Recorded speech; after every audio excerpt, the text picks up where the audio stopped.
একদম মানে বিনা শাসনে আর কি। আমি ছোটোবেলা থেকেই মানে খেলাধুলা পছন্দ করতাম বেশি। আর এই নাটক, যাত্রা, সিনেমা দেখা এগুলাতে খুব আগ্রহ ছিলাম আমি। এগুলা থেকে ছোটোবেলা থেকে আমি এইগুলা নেশার মানে ছিলাম আর কি। ছোটোবেলায় এগুলা মানে কোনো বাড়িতে যদি টিভি থাকতো ওই বাড়ির থেকে আমি মানে সরতাম না। আচ্ছা। টিভিতে ছবি হইতো, ছবি দেখতাম। আর ওই যে প্রতি শুক্রবারে ছবি হইতো যে এগুলা দেখতাম।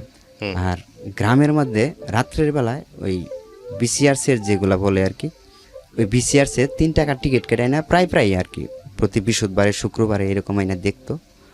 ওই রাত্রে 3 টাকার টিকিটে 3টা ছবি দেখাইতো, এগুলা দেখতাম। আর যদি কোথাও গ্রামে মাইক মারতো মানে যাত্রা অথবা নাটক মানে এগুলো হইতো, ওই জায়গার নামটা আমি শুনে রাখতাম। আচ্ছা। শুনে রাখলে পরে আর আমরা আমার মানে কয়েকটা সমবয়সী ছিল 4-5 জন, এই 4-5 জনে করতাম কি গ্রুপিং করতাম, গ্রুপিং করে ওদের সাথে 4-5 জনে গেতাম গা, ওইখানে হাইটে গেতাম গা। আচ্ছা। তো এভাবেই আমার দিনগুলা মানে ছোটোবেলার দিনগুলা কাটছে।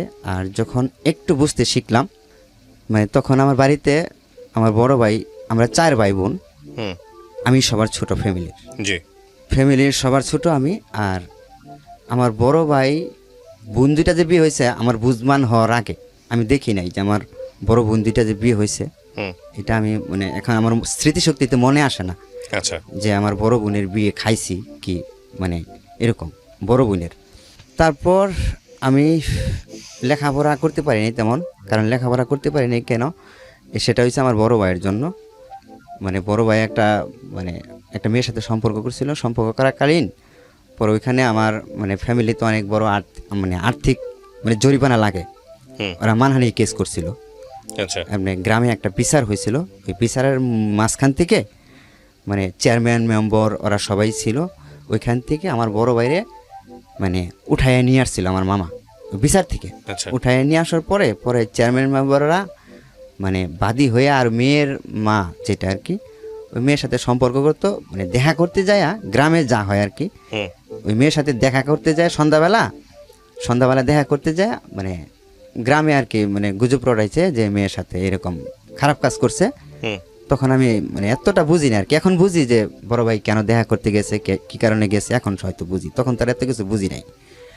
তো দেখা করতে গেছে, এই দেখা করতে যায় পরে আরেকজনে মানে মানে ধরতে পারে নাই। ওইখানে ওই যে বড় ভাই যে স্যান্ডেল একটা প্রমাণস্বরূপ জিনিস ওইখানে রাইখা চলে আসছিল। পরে রাইখা চলে আসে, সেই প্রমাণ সূত্র ধইরা পরে মানে ওই মেয়েটার সাথে বিয়ে দেওয়ার জন্য পরে গ্রাম্য একটা সালিশ ডাকে। সেই সালিশের থেকে আমার বড় ভাইরে মানে আমার মামা, আমার ছোট মামা ওইখান থেকে নিয়ে আসা পরে। আচ্ছা। আমার ভাইগনারে কে বিয়া দেয়, কিভাবে বিয়া দেয় সেটা দেখবো আমি। পরে ওইখান থেকে পরে আমার মানে চেয়ারম্যান মেম্বাররা সব এক হইয়া, গ্রামের মানুষ সব এক হইয়া যে এত বড় সাহস যে গ্রামের সালিশ থেকে চেয়ারম্যান মেম্বার সহ এখান থেকে মানে তার ভাইগনারে এখান থেকে নিয়ে যায়, আমরা বিচার করি, আমাদের বিচার মানে না।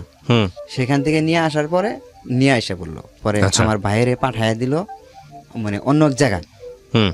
মানে আমাদের বাড়ি হইছে পুরান বাড়ি, আর একটা সখীপুর টাঙ্গাইল জেলা, এখানে হচ্ছে নানির বাড়ি। আচ্ছা। ওইখানে পাঠাই দেয়, আমার চাচার বাড়িতে পাঠাই দেয়। আচ্ছা। চাচার বাড়িতে পাঠাই দেয় পরে এখানে মানে মানে জরিমানা করে অনেকগুলা টাকা আমাদের। ওই মেয়ের বিয়ে না করার পর্যন্ত অনেকগুলা টাকা মানে ওই যে চেয়ারম্যান মেম্বাররা যে বিয়ে দিতে হবে না, বিয়ে করতে হবে না, মানে একটা ক্ষতিপূরণ অনেকগুলা টাকা জরিমানা করে। তখন আমরা আর্থিকভাবে অতটা সচ্ছল না। আচ্ছা। তখন মানে আমার বাবা কৃষি কাজ করে, আবার মাঝে মধ্যে মানুষের বাড়ির কাজও করে, এরকম ভাবে সংসারটা চলে আর কি। আচ্ছা। পরে মানে আমাদের কিছু জমি ছিল, ওই জমিগুলা বিক্রি করে তখন ওই বড় ভাইয়ের জরিমানা দেয় আর কি। বড় ভাইয়ের সাথে আপনার বয়সের পার্থক্য কত? বড় ভাইয়ের বয়সের পার্থক্য 6-7 বছর। জমি বিক্রি করে বড় ভাইয়ের এইসবের কাজে জরিমানা দিতে হয়। পরে জমি বিক্রি যে করে, জমি বিক্রি করে তখন ওই বড় ভাইয়ের জরিমানা দেয়। জরিমানা দেওয়ার পরে আমার সংসারে যে একটা মানে আর্থিকের দিক দিয়ে যে পড়ে যায়, এর কারণে পরে বড় ভাই করে কি তার কিছুদিন পরে তার বড় ভাইয়ের বিয়ে করায়। আচ্ছা। মানে অল্প কিছুদিন পরে বিয়ে করায়, সেই বিয়ের বউ নিয়ে আসা পর কিছুদিন সংসার 6 মাস সংসার করে আমার ওই বড় ভাইয়ের যে বিয়ে করা। হুম আর ওই যে মেয়ের সাথে সম্পর্ক ছিল হুম ওই মেয়ের সাথেও আবার বড় ভাই মানে মানে সম্পর্কটা চালিয়ে যেত হুম বিয়ে করে আনার পরেও। এটা বাড়ির থেকে মানে বিয়ে করাইলে আমার এগুলোর গার্জিয়ানরা। সাথে আপনার জীবনের সম্পর্ক কি? এখানে আমার জীবনটা মানে আমার বড় ভাইয়ের কারণে আমার জীবনটা নষ্ট হয়ে গেছে অনেকটা। কিরকম? যেমন এই যে বড় ভাই যে এইটার সাথে হুম মানে যখন ওই মানে বিয়ের সাথে বিয়ে করলো পরে পরবর্তীতে করলো কি ওই মেয়েটারেই হুম ওই বউ থুইয়া ওই মেয়েটারেই ওই যে মেয়ের সাথে সম্পর্ক ছিল ওই মেয়েটারে নিয়ে পালাই গেল বড় ভাই আবার। আচ্ছা তখন আমাদের সংসারে মানে এমন একটা পর্যায়ে চলে যায় মানে খুব আর্থিক দিক দিয়ে সমস্যায় পড়ে যায়। আচ্ছা তখন মানে আমার যখন মানে স্কুল জীবন তখন আমি ক্লাস 2তে পড়ি, যাই আর কি স্কুলে যাই, প্রাইমারি স্কুলেতে যাই। হুম আমার বাড়ির পাশে প্রাইমারি স্কুলে যাই। তখন আমরা দুবেলা মানে ঠিক মতো খাবার পাইতাম না তখন। হুম এর মধ্যেই বড় ভাই কাজগুলা করছে। আচ্ছা ঠিক মতো ভাত যে খাবো আমি মানে আমরা সবাই মিলে যে খাবো 3 বেলা এই খাবারটা আমরা তখন পাইতাম না। হুম ওইখান থেকে পরে আমার এই মা করলো কি আমার বাবা যে বাড়িতে কাজ করতো হুম ওই বাড়িতে আমার ওরা অফার দিল যে তোমার ছেলের এখানে দাও, আমার কিছু গরু বাছুর আছে সেগুলো দেখবে আর তোমাদের মানে তোমার ছেলের লেখাপড়া করাবো।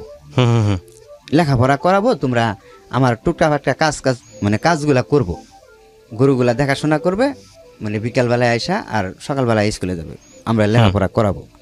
এরকম চুক্তিতে তখন আমার ওইখানে দিল। আচ্ছা দেওয়ার পরে পরে তারা শুধু আমাকে কাজই করাইতো খালি শুধু। তাদের অনেক জমি জমা ছিল, হুম তারা খালি কাজ করাইতো আমাকে। গরু পালাইতো, মানে গরু মাঠে চড়াইতাম, মানে ধান মলাইতো গরু দিয়া অনেক 4-5টা গরু একখানে করে ধান মলাইতো। তারপরে ক্ষেতের থেকে ওই কামলা জামলা লইতো, যে এগুলা কামলা লইতো অনেকগুলা, এই কামলা নিয়ে খাবার নিয়ে গেতাম। তারপরে তাদের সাথে কাজ করতে হইতো, সব ধরনের কাজই করতে হইতো আমার। পরে ওইখান থেকে মানে পরে আমি ওইখান থেকে চলে আসলাম যে মা আমার তো এরকম বাড়িতে বললাম যে আমার তো অনেক কষ্ট, মা ওইখানে খাবার দেয় ঠিক মতনে 3 বেলা আমি খাইতে পারি, হুম কিন্তু আমার ওইখানে দেওয়া সব ধরনের কাজই করায়, ভারী কাজও করায়, সব ধরনের কাজ করে, আমি কি করব। ওইখান থেকে চলে আসলাম আমি না কইয়া চলে আসলাম। পরে তারা ওইখান থেকে আসলো, আমার ওই যে মহিলার বাড়িতে কাজ করতাম আমি, যে ভাইয়ের বাড়িতে, পরে এই মহিলা আসলো, পুরুষ লোকটা না আসা মহিলা আসতো, আমি কাকি কইয়া ডাকতাম আর কি মহিলাটারে। পরে কাকি আইসা আমাকে অনেক রিকোয়েস্ট করলো যে চল তুই এখন তোকে টাকা দেব, মাসে কিছু করে টাকা দেব, তুই এখন চলে আসলি, মানে এভরিথিং ওইখানে যা আছে সব ধরনের কাজই করতাম আমি। ওইখানে হাড়ি পাতা মানে হাড়ি পাতিলগুলো আছে না, সকালবেলা এইগুলা দিয়ে আমার মাজাইতো, মানে সকালবেলা হাড়ি পাতিলগুলো এইগুলো আমাকে মাজাইতো এরা, হাড়ি পাতলও মাজাতো? হ্যাঁ আচ্ছা okay. সকালবেলা এগুলাও করাইতো আমার, দিয়ে পুকুর পাড়ে ঘাটে আইনা নিয়ে দিত, নিয়ে পরে বলতো, আদর করতো, আবার আমাকে আদর করেই বলতো যে আইনাল তুই এগুলা আস্তে আস্তে মাছ হইতো, আমি বাড়িতে অন্য কাজগুলা করতেছি, তুই আস্তে আস্তে মাছ হই। হুম খুব আদর করতো, খাওয়া দাওয়ায় কোনো ডিপিট দিত না, তারা যা খাইতো তারা সাথে নিয়েই খাইতো। হুম খাওয়ার দিক দিয়া মনে করেন যে আমার পরিপূর্ণ দিয়ে রাখতো, এদিক দিয়ে মানে আমাকে কষ্ট দিত না, কিন্তু সব ধরনের কাজ আমাকে দিয়ে করাইতো, ভাই কাজ মানে এই কাজগুলো আমাকে দিয়ে করাইতো। হুম পরে ওইখান থেকে আমি 2 বছর নিয়ে 3 বছর করার পরে আমি ওইখান থেকে চলে আসলাম। আচ্ছা চলে আসার পরে এইখান থেকে এই যে ঢাকায় আসলাম আমি, মানে গার্মেন্টস জগৎটার মধ্যে যে আসলাম আমি, ওইখান থেকে চলে আসার পরে মারে বললাম যে মা আমাকে কিছু টাকা দাও, আমার বাড়ির পাশে একজনে কাজ করে সাভারে, হুম ওরে জানতাম খালি সাভার কাজ করে, আমি এইটুকুই জানতাম, সাভার মানে যেই জায়গাটায় থাকতো এই জায়গাটার নাম জানতাম আমি, আচ্ছা ওর কাছে শুনছিলাম আমি। আচ্ছা পরে ওইখান থেকে মানে বাড়ির থেকে আমি 2500 টাকা নিয়ে হুম 2500 টাকা নিলাম, এটা 2001 সালে কি 3 সালে তখন আসলাম আমি 2500 টাকা নিয়ে, তখন আমাকে দিল মা, হুম মানে ওইখানে 3 মাস কাজ শিখতে হইব, 3 মাসের মানে কাজ শিখে আমাকে ও বলছে যে 3 মাস মিনিমাম কাজ শিখতে হইব তোমার, 3 মাস মানে নিজের খাইতে হইব, হুম নিজের খাইয়া তোমার কাজ করতে হইব, 3 মাসের মধ্যে কোনো বেতন তুমি পাবা না। আমাকে এরকম একটা দিছিল দেখে আমি এই কারণেই, হুম পরে ওই মা টাকাটা কিভাবে দিছিল, আরেকজনের কাছ থেকে দেনা করে আইনা দিছিল, ধার করে আইনা দিছিল মা আমাকে। তো ওই টাকাটা নিয়ে আমি মানে সাভারের উদ্দেশ্যে রওনা দিই। সাভার Okay. আমি গেলাম। ওকে। সাভার যাইয়া হেরা শুধু খালি ওই জায়গার নামটুকু জানতাম যে ওরা ব্যাংকটেক থাকে, মানে ওরা বাসা কোথায় এগুলো আমি কিছু চিনতাম না। হুম তখন এই আবদুল্লাহপুর আইসা এদিক দিয়া কোন দিক দিয়ে যাওয়া লাগে মানুষের কাছে জিজ্ঞেস করতাম যে সাভার যাবো তো কোন দিক দিয়া, জিজ্ঞেস করে পরে আস্তে আস্তে গেতাম। হুম পরে সাভার স্ট্যান্ডে যখন নামছি নাইমা তখন বেলা আসরুক্তর টাইম, নামার পরে পরে ওইখান থেকে আমি দোকানে বসে একটা রুটি আর একটা কলা খাইছি। হুম পরে ওই মুরব্বী বেটা আমার দিকে বলে, তুমি বাড়ি কোথায় বাঁচতা? ওরা আমি বললাম যে আমার বাড়ি তো এই ময়মনসিংহ জেলা ভালুকা থানা। কয় তুমি কোথায় আসছো এখানে? হুম আমার জিজ্ঞেস করতেছে। পরে আমি বলছি যে আমি যে এখানে যে ব্যাংকটেক জায়গা কোনটা, ব্যাংকটেক জায়গার নামটা কোনটা, আমি ব্যাংকটেকে আসছি। কয় ব্যাংকটেক তো এই অনেক দূর, ওইখান থেকে রিক্সা নিয়ে আরও তোমার 10 টাকা ভাড়া লাগবো, হুম বাস ভাড়া লাগবো সাভার স্ট্যান্ড থেকে। ওকে। পরে আমি কইলাম যে আমি ওইখানে যাব। পরে চাচারে বললাম যে চাচা আমি কোন থেকে বাসে উঠবো? কয় চাচা পরে দেখাই দিল, কয় ওই সামনে আগায় দেখো ডাকতেছে হুম ব্যাংকটেক এদিকে ডাকতেছে, তুমি ওইখান থেকে গাড়িতে উঠে যাও। হুম পরে আমার ওই ব্যাংকটেক ওইটা যে একটা জায়গার নাম এটা আমি জানতাম না। আচ্ছা। ব্যাংকটেক ওইটা একটা জায়গার নাম। পরে আমি ওইখানে যাই আমার ব্যাংকটেকের একটা গেটের সামনে নামায়া দিল যে এটাই ব্যাংকটেক। আমি ওই গাড়ির হেল্পারের বারবার বলতাম যে ভাই আমি চিনি না, আমার একটু ওই জায়গা মতনে নামাই দিয়ে দেন। হুম পরে আমার গেটের সামনে নামাই দিল, গেটের সামনে নামাই দিছে। পরে আমি তো হতভঙ্গ, এটা তো আসলে ওই জায়গার নাম। আর আশেপাশে সবাই জিজ্ঞেস করে পরে আমি কইলাম যে তো এখানে সোয়েটার ফ্যাক্টরি কোনটা? কয় এক লোকে আমার বললো কয় সোয়েটার ফ্যাক্টরি আছে ওই কোনারে, নদীর ধারে একটা ফ্যাক্টরি আছে। এটা কোন জেলা, মানে কোথায় আসতেছেন? ঢাকাতে? হ্যাঁ এটা ঢাকাতে। হুম তারপর? ওই যে সাভার এলাকায় ব্যাংকটেকে। সাভারে? হ্যাঁ সাভার। হুম আসতেছেন মূলত কাজ খোঁজার জন্য? কাজ খোঁজার জন্য। রাইট। তারপর? মানে ওইখানে পরে আমি ফ্যাক্টরিতে আবার ওই যে আমার বাড়ির পাশে একটা লোক থাকে, হুম আবার বাড়ির পাশে ওই ফ্যাক্টরির পিএম, ওইটা আমাদের গ্রামেরই। হুম ওই ফ্যাক্টরির যে পিএম বড় পোস্টের একটা লোক, ওইটা আমাদের গ্রামেরই, হুম ওইখানে চাকরি করে ওই ফ্যাক্টরিতে। হুম তো ওইখানে গেলাম আমি, যাওয়ার পরে ওইখানে মানে যাই ওই ফ্যাক্টরিতে যাই দেখি ছুটি হয়ে গেছে। তারপর? পরে ওইখানে ফ্যাক্টরি ছুটি হয়ে গেছে, পরে ফ্যাক্টরিতে পাইলাম না। পরে ওইখানে ঘুরা পরে আমি একটু সামনে আগাইছি, আমি নিয়ত করছি যে রাত হয়ে গেছে অনেক, রাত্রে 10টা বাজে। পরে আমি ভাবছি যে কোথায় থাকবো, ওদের বাসা তো পাইলাম না। ওই ফ্যাক্টরিতে থাকলে হয়তো খবর দিলে মানে নিয়ে আসতো, কালকে সকাল ছাড়া তো আর হবে না। হুম আমি নিয়ত করছি যে মসজিদে থাকবো আজকে, হুম মসজিদে ঘুমাবো। ছোটোবেলার থেকে ওই যে এইগুলা ব্রেন মাথার মধ্যে কাজ করতে কেমনে, হুম ওই যে ছোটোবেলায় যে আমি ওদিক সদিক ওই যে মানে নাটক সিনেমা মানে দেখতাম, হুম এগুলা আর কি মানে আমার একটা ব্রেনের মধ্যে কাজ করতো যে আচ্ছা। কোথায় থাকবো। পরে আমি কইলাম যে আমি মসজিদে ঘুমাবো আজকে। ওই মসজিদের পাশে গেছি, পরে আমার বাড়ির পাশেই দিয়ে আরেকজন ওই পেঁয়াজি টেয়াজি সিঙ্গারা টিঙ্গারা এগুলো বেচতেছে। পরে ওর বাসায় নিয়ে গেলাম, ওর বাসায় পরে ওর দেখা করলাম সামনে যায়। পরে কই তুই কই থেকে? পরে আমি কইলাম যে আমি তো এরকম বিষয়, আমি তো বিল্লালের বাসায় যাব। কয় বিল্লালের বাসা তো অনেক দূরে, কয় এখন তো আর সম্ভব না, আমি দোকান করতেছি, কয় এখন আমার বাসায় চল, পরে কালকে তোরে দেখা করে দিব, কালকে দেখা করাই দিব। পরে ওর বাসায় গিয়ে যাই খাওয়া দাওয়া করে থাকলাম। থাকার পরে পরের দিন হুম সকালবেলায় ওই বিল্লালের বাসায় নিয়ে গেল আমাকে, ওরা অফিসে যাওয়ার আগে বিল্লালের বাসায় নিয়ে গেল। পরে আমি তো বিল্লালরে বললাম যে আমি তো কাজ করতে আইছি, আমি তো কাজ শিখবো, হুম তো আমাকে কাজ শিখিয়ে দেন, কীভাবে কাজ শিখতে হয়, কীভাবে কী করতে হয়। আপনার পাস বের করলাম, আমি নিজে বাজি হুম কাজ শিখার গেট পাস বের করে পরে ওইখানে কাজ শিখলাম। কাজ শিখার পরে ওইখানে আমি প্রথম বেতন পাইলাম 2600 টাকা মনে হয়। হুম কাজ শেখার পরে 2600 টাকা বেতন পাইলাম। 2600 টাকা বেতন পাইয়া পরে মারে ফোন করলাম। হুম আমি মানে তখন ওই যে হুম 60 টাকা মিনিট লাগে নাকি ফোন করতে, হুম ওই ফোন দিয়া ফোন করলাম বাড়িতে যে মা আমি তো কাজ শিখছি, এটা 2 মাস পরে মনে হয়, আমি তো কাজ শিখছি, কাজ শিখা এত টাকা বেতন পাইছি। হুম পরে ওই যে আমি বাড়ির থেকে 2,500 টাকা আনছিলাম, এই দৌড়াদৌড়ি পাইরা মানে তখন ওখান থেকে অনেকগুলো টাকা খরচ হয়ে গেছে আমার। আচ্ছা।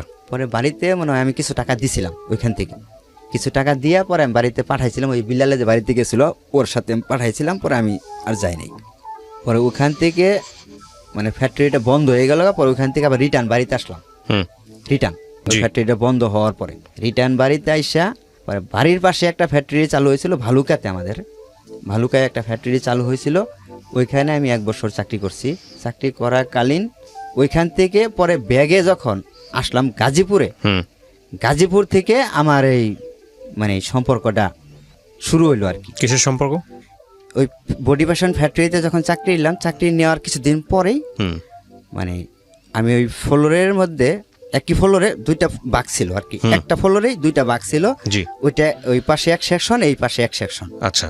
মানে পাশেই বসে মানে উনারা কাজ করতো, আমি মানে ম্যানুয়ালে মেশিনে কাজ করতাম। মানে দাঁড়ায় দাঁড়ায় দেখা যাইতো, উনি আমাকে দেখতো, আমি ওনাকে দেখতাম।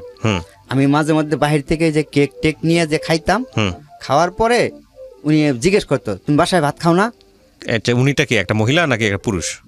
মহিলা। মহিলা, আচ্ছা। একজন মহিলা আপনাকে জিজ্ঞেস করতো। এই মহিলাটাকে আপনি আগে থেকে চিনতেন না? না, আগে থেকে চিনতাম না। আচ্ছা, তারপর? আগে থেকে চিনতাম না। পরে আমি ওনারে খালা বিলা ডাকলাম, যে খালা আসলেও আমি তো মেসে খাই, মেসের ওই ডাল ভাতগুলা আমার মানে প্রতিদিনই কন্টিনিউ খাইতে হয়। সকালবেলায় ডাল ভাত তো আমি খাইতে পারি না, মানে ডাল আলু ভর্তা এটা প্রতিদিনই আমার ভালো লাগে না, খাইতে পারি না।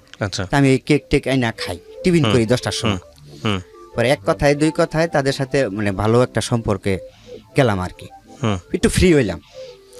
ফ্রি হওয়ার পরে ওই মানে খালাকে ডাকতাম, যে ওই খালা একদিন আমাকে অফার করলো যে তুমি তো মেসের খাবার খাইতে পারো না, তা আমি তো এখানে ফ্যামিলি নিয়ে থাকি, আমার 2 মেয়ে 1 ছেলে নিয়ে থাকি এখানে, তোমার খালু আছে এখানে, তো তুমি কিছু যদি মনে না করো তাহলে আমার এখানে খাইতে পারো, তুমি মাসে কিছু টাকা দিও। ওকে। পরে আমি ওইখানে পরে কইলাম যে ঠিক আছে খালাতে, আমার তো আগে ওই মেসের ওইখানে ই করতে হইব, মেসেরে না করে দিয়া পরে আপনার ওইখানে বলতে হইব। ওইভাবেই ওই খালার সাথে ওইখানে চুক্তি কইরা ওই খালার ওইখানে খাওয়া শুরু করলাম, মাসে কিছু মানে টাকা দিয়া থাকি আরেক জায়গায়, খাই ওইখানে 3 বেলা ওইখানে এসে খাই। 3 মেয়ে 1 ছেলে নিয়ে থাকে।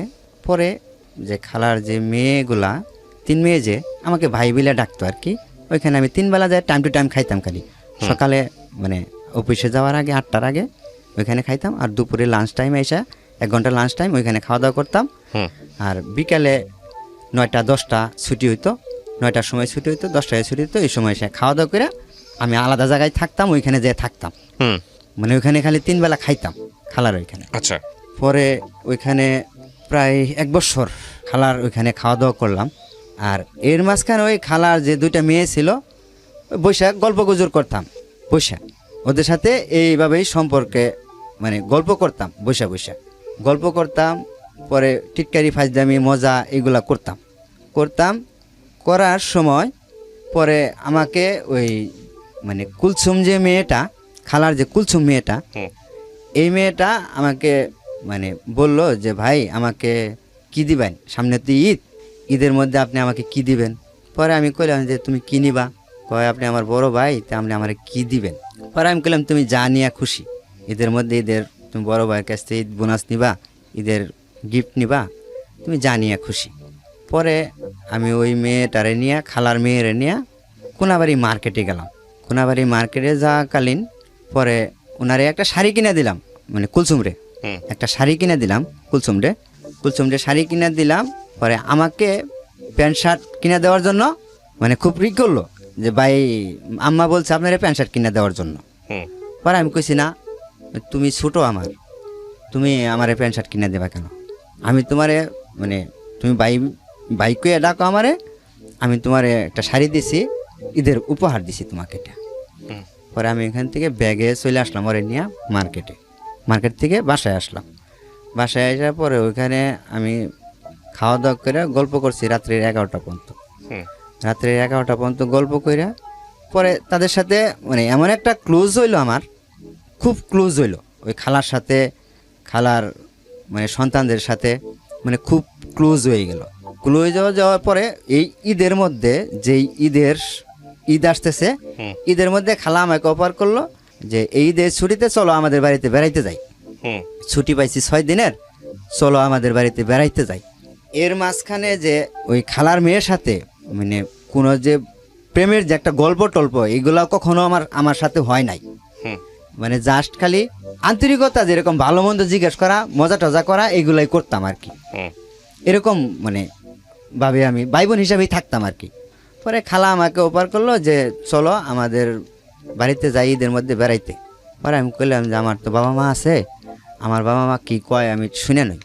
আবার আমার ছোটোবেলার থেকে একটা অভ্যাস হয়েছে, কইলাম যে মানে দেশ ঘোরা, বিভিন্ন জায়গায় যাওয়া, এইগুলো আমার পছন্দ, ভালো লাগতো আর কি। পরে আমি আম্মার কাছে ফোন দিলাম, কইলাম যে মা, আমি যেখানে খাই, যে খালার বাসায়, এরা তো এদের বাড়িতে যাইতে বলতেছে, আমি যাই। পরে আম্মা আমাকে নিষেধ করলো, আমার মা বললো যে তুই বছরকার দিন ওঠাই যাবি, সবাই বাড়িতে আইতাছে, আবার তুই যাবি আরেক জায়গায়, আচ্ছা ওঠাই যাওয়া লাগবে না, তুই আইসা পর, বাড়িতে আইসা পর, ঈদের ছুটি পাবি, তুই বাড়িতে আইসা পর। পরে আমি মারে বুঝাই কইলাম যে মা, আমি ওইখানে হয়তো ঈদের দিন তোকে থাইকা ঈদের পরের দিন দরকারে চলে আসবো নি, দুদিন এসে বাড়িতে থাকবো নি। পরে আমি জামালপুর গেলাম, ঈদের ছুটি পাইলাম, যে ঈদের ছুটি পাওয়ার যেদিন পাইলাম, রাত্রে ছুটি পাইলাম সন্ধ্যার দিক দেয়, ওদিন নাইটেই ওদের সাথে মানে আমি মানে জামালপুর গেলাম ওদের সাথে, ওরা সবাই ফ্যামিলির সবাই মিলে একসাথে নাইটের গাড়িতে গেলাম। নাইটের গাড়িতে ওদের সাথে যে গেলাম, পরে আমি ফজরের আজানের সময় ওদের ওইখানে যাই নামছি, ফজরের আজানের সময় নাইমা পরে ওইখানে ওদের বাড়িতে নিয়ে গেছে আমাকে। পরে বাড়িতে যাওয়ার পরে আমি ওইখানে যাই ঘুমাইছি, ঘুমাইতে করছি 12টা বাজে, 12টা বাজে ঘুমাইতে উঠা গোসল টোসল দিয়ে খাওয়া দাওয়া করছি। খাওয়া দাওয়া করার পরে মানে খাওয়া দাওয়া করার পরে আমি দুপুরে আবার শুয়ে একটু ঘুমাইছিলাম মনে হয়। পরে 4টার সময় আমি উঠে একদম মানে বসে রয়েছি। পরে 4-5টা মহিলা এসে আমাকে মানে উদ্দেশ্য করে বলতেছে যে জামাই কোনটা, জামাই কোনটা, আচ্ছা এটা বলতেছে। তখন আপনি বিয়ে করেন নাই? না, তখন আমি কোনো বিয়ে করি নাই, এদের সাথে কোনো বিয়ের আলোচনা নাই। হঠাৎ করে ওদের বাড়িতে কিন্তু আমি গেছি বেড়াইতে। পরে আমার মনের ভেতরে জানি কেমন একটা লাগলো। পরে আমি ওই মহিলারে আগায় যায় মানে একটু আড়ালে যায়, টাগায় যায় জিজ্ঞেস করছি, বয়স তেমন না আর কি, ভাবিকে ডাক দিছি যে ভাবি একটু শুনবেন, আপনি একটু আগে যে একটা কথা বললেন জামাই কোনটা, জামাই কোনটা, এই কথাটা কেন বললেন? পরে আমারে বলতেছে কয় কে, তুমি কুলসুমরে বিয়ে করতে আসো নাই? ওকে, মানে আপনি জানতেন না, আলটিমেটলি ওরা বলছে? হ্যাঁ, ওরা বলছে। পরে আমি কইলাম যে না, আমি তো এই ব্যাপারে তো আসিনি, আমি তো এখানে আসছি বেড়াইতে, আমি তো কুলসুমরে বিয়ে করতে আসিনি। পরে কয় না, ওর আম্মা ওর বাবা সবাই বলছে যে তুমি বিয়ে করতে আসছো। পরে আমি তো কইলাম না, আমি তো বিয়ে করতে আসিনি, আমি তো এখানে আসছি বেড়াইতে। আমি ওনারে খালা কইয়া ডাকি, আর ওনার মেয়ের সাথে তো আমার কোনো মানে কোনো রিলেশনও নাই। খালার মেয়ের সাথে তো আমার কোনো রিলেশন নাই, কোনো সম্পর্ক নাই। আমি খালার মেয়েরে কখনো বলিও নাই যে আমি আপনার মেয়েরে বিয়ে করবো, এমন ধরনের কোনো কথাই বলি নাই। তারা আমার ভাই কইয়া ডাকে, আমি তাদেরকে বোন কইয়া ডাকি, ছোটো বোন হিসাবে মানে আমি দেখি তাদেরকে, তো আমি এরকম বলি নাই। আমি ওই খালার সাথে গেলাম, খালারে ডাক দিলাম যে খালা আপনি একটু এদিকে আসেন তো। পরে আমি কইলাম যে আমি বলে আপনার মেয়েরে বিয়ে করতে আসছি খালা, আপনি এই কথাটা মানে ওনাদের কাছে বলছেন। পরে কয় বাবা তোমার সাথে আমার কথা আছে, আমি একটু এদিকে আসো। পরে আমি গেলাম, পরে ওইদিকে আমাকে নিয়ে গেল অন্য সাইটে নিয়ে গেল। সাইটে নিয়ে যাওয়ার পরে আমারে বলতেছে কয় তুমি এখানে একটু দাঁড়াও, পরে আমি মানে তোমার নিরিবিলি জায়গায় নিয়ে বিষয়টা বুঝাইতেছি। পরে আমি তখন আবার মানে এই ঈদের আগদে আমি একটা মোবাইল সেট কিনছি, 1600 মডেলের একটা সেট। সেই মোবাইল ফোনটা আমার কাছ থেকে নিয়ে নিছে। তখন আমার হাতে ফোন, এটা 2007 সালে, তখন আমার হাতে মোবাইল আছে। তখন ওই মোবাইলটা আমার হাত থেকে নিয়ে নিছে, মোবাইলটা নিয়ে ফোন করার কথা বইলা মোবাইলটা নিয়ে নিছে। পরে ওই খালা আমাকে মানে এমন একটা জায়গায় নিল, মানে যেখানে মানে গ্রামে একটা চর জায়গা বলে, আলাদা ফাঁকা জায়গা, সেখানে আমারে নিল। নেওয়ার পরে আমারে বলতেছে কয় বাবা তুমি যদি আমার মেয়ের বিয়ে না করো, কয় তাহলে আমার এলাকায় থাকুন যাব না, আমার এলাকায় মুখ দেখান যাব না। আমি তো ভাবছি যে তুমি মানে কুলসুমের সাথে সম্পর্ক করো, তুমি কুলসুমটা পছন্দ করো, তুমি এই কুলসুমটি বিয়ে করবা। আমি কইলাম আপনার এরকম মনে হইলো কেন? আমি কি আপনার মেয়েরে কোথাও বেড়াইতে নিয়ে গেছি কোনো দিন কইতে পারবেন? আমি তো আপনার মেয়েরে কোথাও কোনো দিন বেড়াইতেও নিয়ে যাই নাই, যে কোনো জায়গায় ঘুরতে গেছি, কোনো জায়গায় বেড়াইতে গেছি, তাও তো না, এমন তো না। জাস্ট আপনার রুমে আমি খাওয়া দাওয়া করতাম, আপনাদের সামনেই খোলামেলাভাবে যেটুকু কথা বলতাম এইটুকুই। পরে কয় তুমি যে এই ঈদের মধ্যে ওই যে মানে ওরে শাড়ি কিনে দিলা, ও তয়ে বলছে যে আমারে বিয়ে করব। কয় কুলসুম আইসা আমারে বলছে যে আমারে বিয়ে করব। তো আপনি শাড়ি কিনে দিতে গেছিলেন কেন? শাড়ি দিতে কেন গেছিলাম? পরে আমি কইলাম যে এটা তোমার বিয়ের উপহার। আমি এই কথাটা শাড়ি কিনে দেওয়া এই কথাটা বলছিলামও, হুম। যে এটা তোমার কাকে? বিয়ের আপনি তিন উপহার। বোনের মধ্যে আপনি কাকে কিনে দিয়েছেন? শুধু কুলসুমকে? কুলসুমকে, আর বাকি দুজনকে কিনে দেন নাই? আর না আর কাউকে কিনে দিনি। তো সন্দেহ করা ঠিকই আছে। হ্যাঁ, তারপর? পরে আমি ওই শাড়িটা কিনে দিয়া পরে এই ব্যাককালটা হইছি, ওই শাড়ির সূত্র ধরে এরা আমার ভাবছে যে আমি কুলসুমটা পছন্দ করি, আমি কুলসুমটা বিয়ে করব। এই সূত্র ধরে হেরা এই বাড়িতে আমি যে আর ওই যে আমাকে অফার করছে যে চলো আমাদের বাড়িতে বেড়াতে যাই। আর এই খালা আমাকে সবসময়ই বলতো কি ওইখানে ভাত খাওয়ার সময় বইয়ে গল্প টল্প করতাম। ওদের গ্রামের একটা ভাষা আছে, গেল্লা কইয়া কয়, মানে ছেলেরে গেল্লা কয়। হুম। গেল্লা তোমার আমগো এলাকায় বিয়ে করাবো। খালা এই কথাটা আমাকে সবসময়ের জন্যই বলতো। হুম, যে ঠিক আছে, এবার নিজের মেয়েরই দিয়ে দিছে। হ্যাঁ, হ্যাঁ, যে এই কথাটাই সবসময়ের জন্য আমাকে বলতো। হুম, পরে ওইখানে ওই খালা করছে কি, পরে ওইখানে যে ওই যে আমার নিয়ে গেল, নিয়ে যাওয়ার পরে এরকম মানে আমাকে এরকম বুঝাইতেছে, বলতেছে যে তুমি যদি বিয়ে না করো তাহলে আমি তো এরকম মনে করছি যে তুমি আমার কুলসুমকে পছন্দ করো, তোমরা দুজনের সম্পর্ক আছে, তোমরা বিয়ে করবা। হুম। এখন কি এরপর আপনি কি করলেন?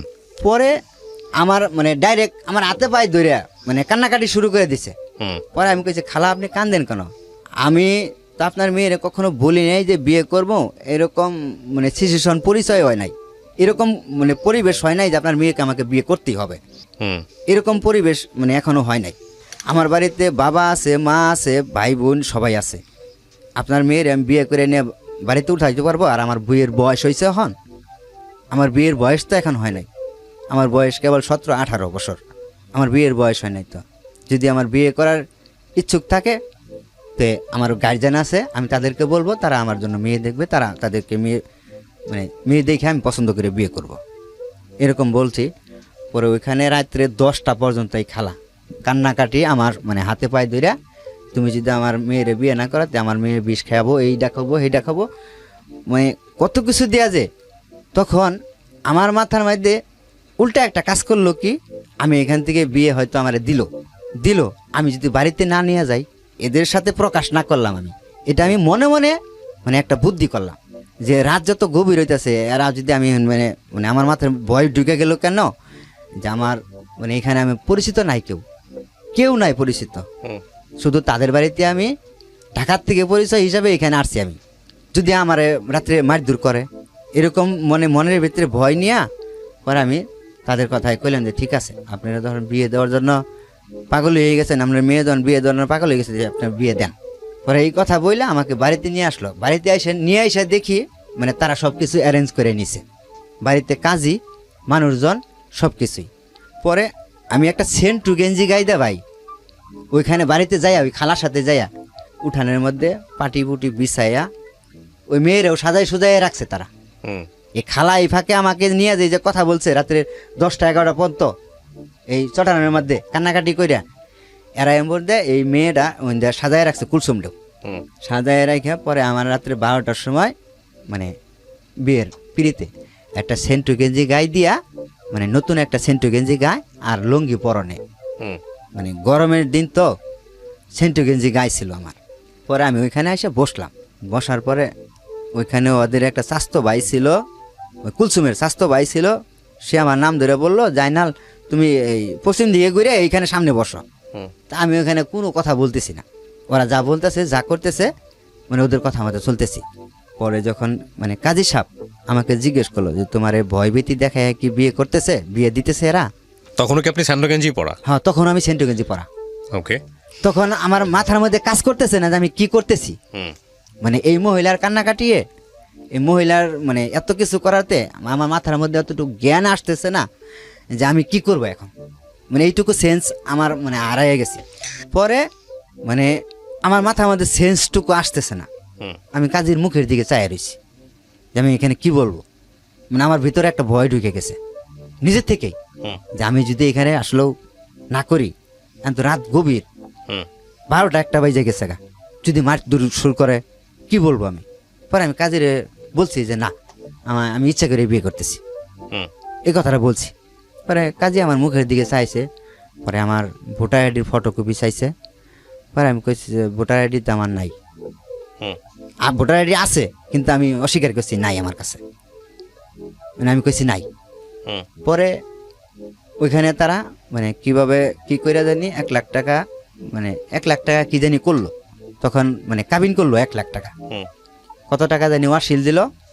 পরে এইগুলা দিয়ে হাইরা পরে আমার মানে টিপ নিল, সিগনেচার নিল, নিয়ে হাইরা ওই কালেমা পড়াইলো, কালেমা টালেমা পড়াইয়া পরে তাদের যে মেয়ে মানে একটা ঘরের ভিতরে 2টা চৌকি, মানে 2 চৌকির মধ্যে 1 চৌকির মধ্যে বাসর ঘর সাজাইছে তারাই, হুম মানে কোনো রকম একটু ইটি দিয়া তারাই মানে সাজাইছে 1 চৌকির মধ্যে। হুম পরে ওইখানে নিয়ে দিল, মেয়ে ছেলে একসাথে বিয়ে পড়ায়া তারা ওই একটা ঘরের ভিতরে, মানে ওই বাড়িতে কোনো পুরুষ লোক বলতে খালি ওই যে ওর চাস্তো ভাই যেটা এটা ছিল, আর কোনো মানে ওর চাচারা এরা কেউ মানে আসতেছে না। হুম এই মহিলারা এসে আমাকে মানে সান্ত্বনা মান্তনা যেটুকু দেওয়ার দিচ্ছে আর কি, যে আসলে তুমি তো এখন বিয়ে করে ফেলাইছ, এখন কান্নাকাটি করে কি করবা।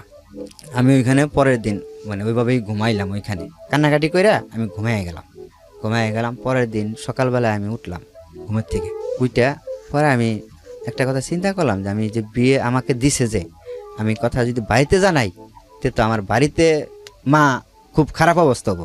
পরে আমার বিয়ের বিষয়টা আমি বাড়িতে গোপন রাখলাম, আমার বিয়ের বিষয়টা হুম যে এরা যে আমাকে জোর করে বিয়ে দিছে এরকম করে, এই বিষয়টা আমি বাড়িতে গোপন রাখলাম। গোপন রাখাকালীন পরে আমারে মানে কুলসুমরে যে বিয়ে দিল, এই বিয়ে বউ লইয়া আমি ওইখানে, আমি যে জায়গায় চাকরি করতাম আগে গাজীপুরে যে চাকরি করতাম ওইখানে আর ওরে নিয়ে আমি ওই বললাম যে আমি ওইখানে আর যাবো না, আমি অন্য জায়গায় যাবো, ওরে নিয়ে আমি ওইখানে যাব না। ওইখানে গেলে আমার এলাকার লোকজন থাকে, ওইখানে জানাজানি হইব জাইনাল বিয়ে করে লই আইছে। হুম পরে আমি ওইখানে মানে আমার শাশুড়িরে বললাম, তখন আমার শাশুড়িরে বললাম মানে আমি ওইখানে যাব না, আমার অন্য জায়গায় মানে যাওয়ার ব্যবস্থা করেন।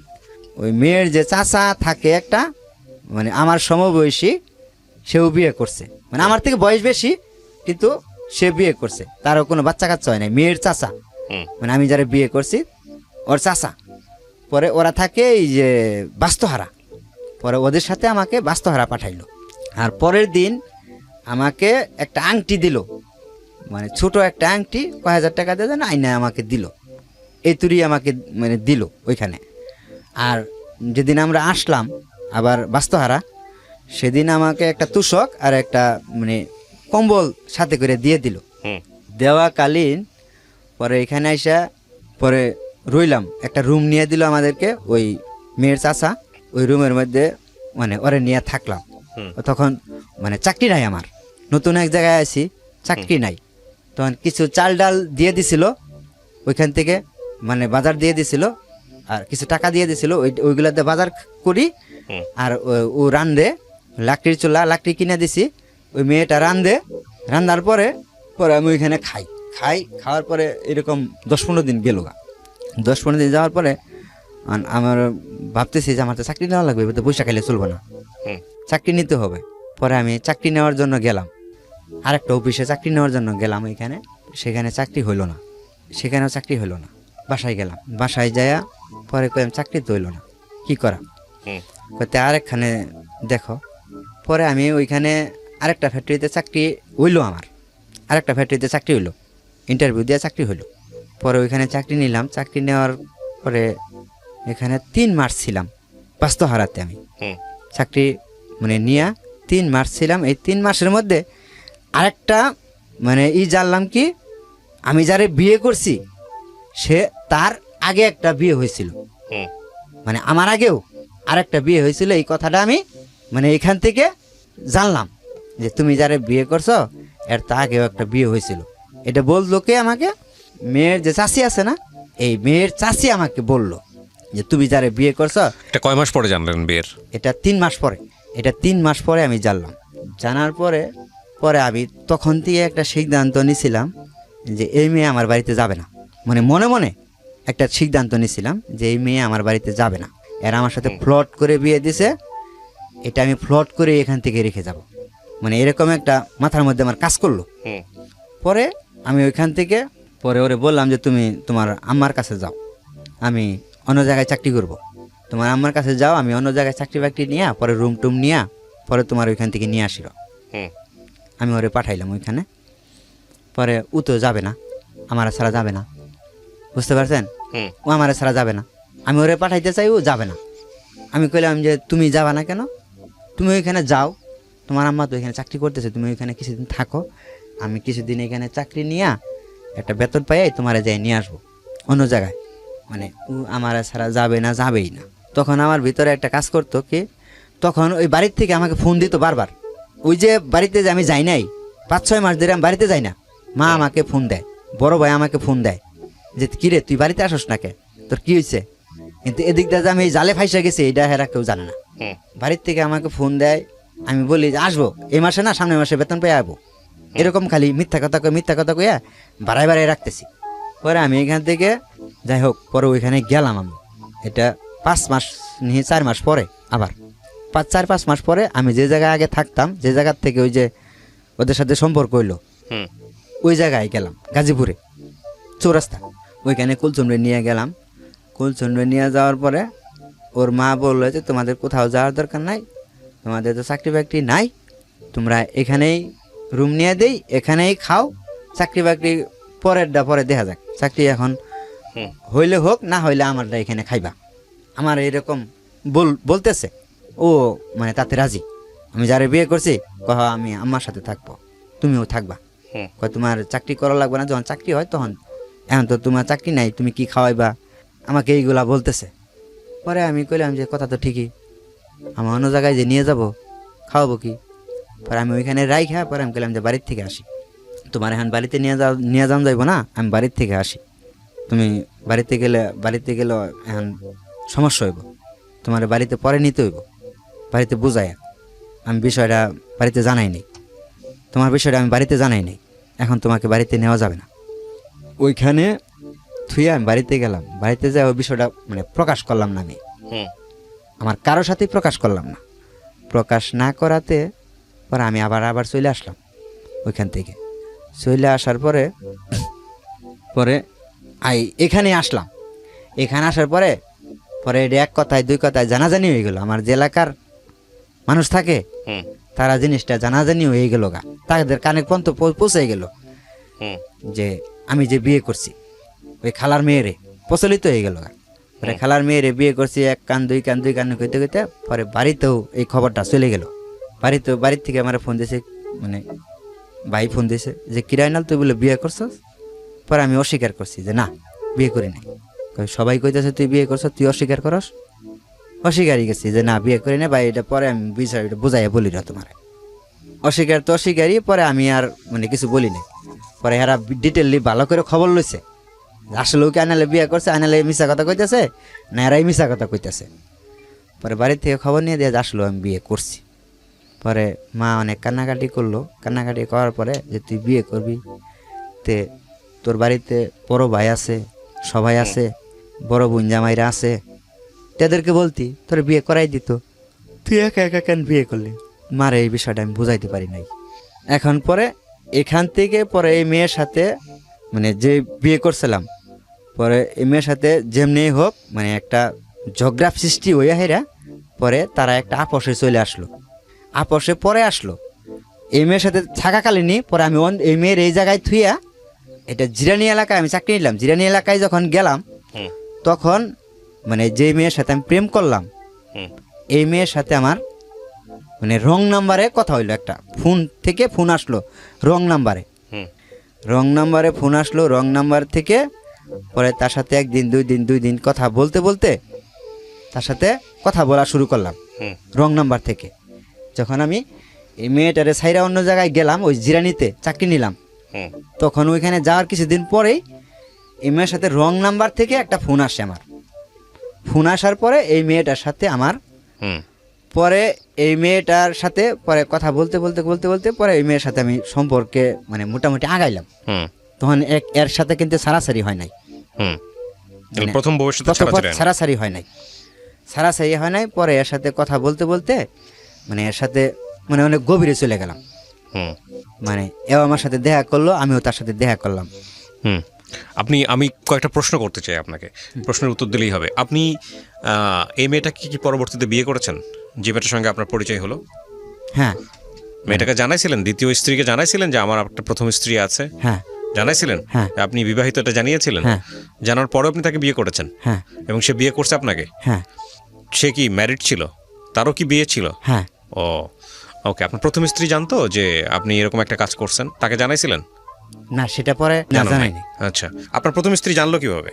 প্রথম স্ত্রী জানলো যে আমি যে এরে যে বিয়ে করছি, হুম বিয়ে কইরা যে আলাদা রুম নিয়ে আমি আসি, হুম মানে যে জায়গায় সে মানে আমার যে মানে পরিচিত যারা আছে হুম বন্ধু, হুম তাদের সাথে ফোন নাম্বার নিয়ে, তাদের ফোন নাম্বার নিয়ে আপনাকে বের করে ফেলছে? হ্যাঁ আমাকে বের করে ফেলছে। আচ্ছা, তারপর? বের করছে, বের করে পরে আমার বাসায় হঠাৎ করে চলে আসছে। হুম যারে বিয়ে করছি, হুম দুজনেই চাকরি করি এক অফিসে। হুম আমরা দুজনে মানে লাঞ্চে যে খাবার বসছি হুম দুজনে একসাথে। হুম আমার প্রথম স্ত্রী যে হুম উনি আচমকা চলে আসছে রুমে, হুম রুমটা পর্যন্ত চিনা ফেলাইছে। হুম আসছে, আসার পরে পরে আমি কিছু বলি নাই, ও কিছু বলে নাই হুম যে তুমি এগুলা করতেছো, এগুলা করছো, হুম তা আমার জানাইলা না। পরে আমি কই বলার মতো সুযোগ পাই নাই, বলবো কখন। হুম তখন কি বাচ্চা কাচ্চা ছিল আপনার প্রথম স্ত্রীর? হ্যাঁ, একটা মেয়ে আছে। তখন আপনার মেয়ে ছিল একটা? হ্যাঁ। ঠিক আছে, তারপর? প্রথম স্ত্রী যেটা, হুম এটা সারাসারি হওয়ার পরেও পরে আর একটা আনুষ্ঠানিকভাবে একটা বিয়ে করছিলাম আমি। আচ্ছা, এর হ্যাঁ। মাঝখানে ওইটা রয়ে গেল। আপনি যেটা বলতে চাচ্ছেন যে আপনার প্রথম স্ত্রী থাকা অবস্থায় এক মেয়ের সঙ্গে সম্পর্ক হয়, সম্পর্ক হয় কিন্তু বিয়ে হয় নাই তার? বিয়ে হয় না। তার আগে আপনি আরেকটা বিয়ে করছেন? মানে যে মেয়েটার সাথে আমি বিয়ে মানে সম্পর্কে জড়াই, হুম এই মেয়েটা মানে রং নাম্বার থেকে আমার পরিচয় হয়। হুম রং নাম্বার থেকে পরিচয় হওয়ার পরে পরে মেয়েটা যখন সামনাসামনি হই আমি, হুম তখন মেয়েটারে দেখি মেয়েটা মেরিড, হুম মানে তারও একটা বাচ্চা আছে, হুম তার স্বামী আছে। হুম মানে যখন আমি সম্পর্কে জড়াই, হুম প্রথম স্ত্রীকে আপনি ডিভোর্স দিয়ে দিয়েছেন, দেওয়ার পরে আপনি আরেকটা মেয়েকে বিয়ে করেছেন, কিন্তু সেই মেয়েটাকে বিয়ে করেন নাই যে মেয়েটার সাথে আপনার প্রথম স্ত্রী থাকা অবস্থায় সম্পর্ক ছিল।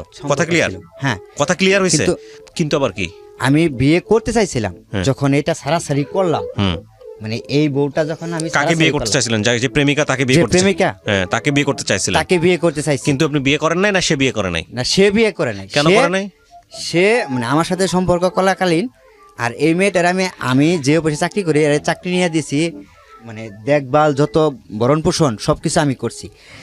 আমি যেই ফ্লোর থেকে মানে চাকরি নিয়ে দিচ্ছি, এই ফ্লোর থেকে আরেকটা ছেলের সাথে মানে তখন ও জানে যে ওরও জানি, আমি জানি যে ওরও একটা মানে সন্তান আছে, স্বামী আছে, আর ও জানে যে আমার মানে বউ বাচ্চা আছে। হুম তখন দুজনের মধ্যে একটু মানে আপনি একটু প্রথম দূরত্ব- স্ত্রীকে ছাড়ছিলেন কি এই মেয়েটার কারণে? হ্যাঁ, কথা আমি বুঝে গেছি, আপনার গল্পটা কি? এই আমি মেয়েটার কারণে ছাড়ছি, কিন্তু এই মেয়েটা পরে করছে কি আপনাকে ছেড়ে দিছে? মানে আমাকে ছেড়ে দিছে। আপনি তাহলে যে বললেন একটু আগে যে সে যে আসছে এসে বলছে এগুলা করতেছো কেন, এই যে দোকানে না কোথায় জানি বসে থেকে আপনার বন্ধুদের কাছ থেকে নাম্বার নিয়ে যে আসছে, এই কথা আপনি কিভাবে বললেন? এটা কে আসছে? এটা আসছে যে এখন যে আমার স্ত্রী আছে, এটা আসছে আপনার সাবেক- দ্বিতীয় স্ত্রী? হ্যাঁ, দ্বিতীয় স্ত্রী। এটা আসছে আপনার দ্বিতীয় স্ত্রী? স্ত্রী, হ্যাঁ। তাইলে এটা বলেন। হ্যাঁ, হ্যাঁ। ঘটনাটা একটু প্যাচ খেয়ে গেছে প্রিয় দর্শক এবং শ্রোতা। সেটা হচ্ছে ওনার প্রথম স্ত্রীটা, উনি যেটা বলছিলেন যে সেটা হচ্ছে ওনার ইচ্ছা ছিল না, কিন্তু ওনাকে জোর করে বিয়ে দিয়েছে ওনার শাশুড়ি। যেটা আমি আমার জায়গা থেকে আপনার জায়গা থেকে কিভাবে হয়েছে আপনি শুনেছেন, সেটাতে আপনারা আপনাদের মতো করে ভাববেন। এই প্রথম স্ত্রী ঘরে একটা বাচ্চা ছিল আপনার। মেয়েটার বয়স কত ছিল যখন তাকে ডিভোর্স দেন? 2 বছর। 2 বছর। এই 2 বছরের মেয়েটা কার কাছে? ওর কাছে ছিল না আপনার কাছে ছিল? না, আমার কাছে রাখতে চাইছিলেন, কিন্তু আমার কাছে রাখে নাই। রাখে নাই, তারা নিয়ে চলে গেছে ডিভোর্স। গেছে। ডিভোর্সটা আপনি দিয়েছিলেন না সে দিয়েছিল? উনি দিয়েছিল। আচ্ছা, এবং এটা যে ডিভোর্স যে আপনাকে দিল, তখন কি সে জানতো যে আপনার আরেকটা মেয়ের সঙ্গে সম্পর্ক আছে? না, তখন সে জানতো না, এমনি এমনি ডিভোর্স দিয়েছে? কারণকে দেখাইছে? মানে তখন মানে আমার যে এই যে মানে মোবাইলে কথা বলতাম, মানে কারোর সাথে কথা বলতে গেলে আমাকে সন্দেহ করতো। না এই না, বিষয়গুলো উনি ঝগড়া ডিভোর্স হতো। দেখানোর কি কারণে ডিভোর্স দিয়েছে আপনাকে?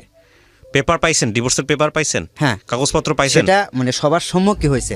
ওকে প্রিয় শ্রোতা, ছোট্ট একটা বিরতি নেবার আগে আপনাদের সবার জন্য বলছি, ঢাকা এফএম এর আরো একটি ইউটিউব পরে কিছুদিন পরে প্রেগনেন্ট হওয়ার পরে হ্যাঁ। বাচ্চা হওয়াকালীন মানে আমার জেঠাসটা মারা যায়। হ্যাঁ মারা যাওয়ার কালীন পরে ওই জেঠাসের যে মানে স্বামী ছিল, হ্যাঁ। সে মানে অনেক টাকা পয়সা মালিক ছিল। হ্যাঁ।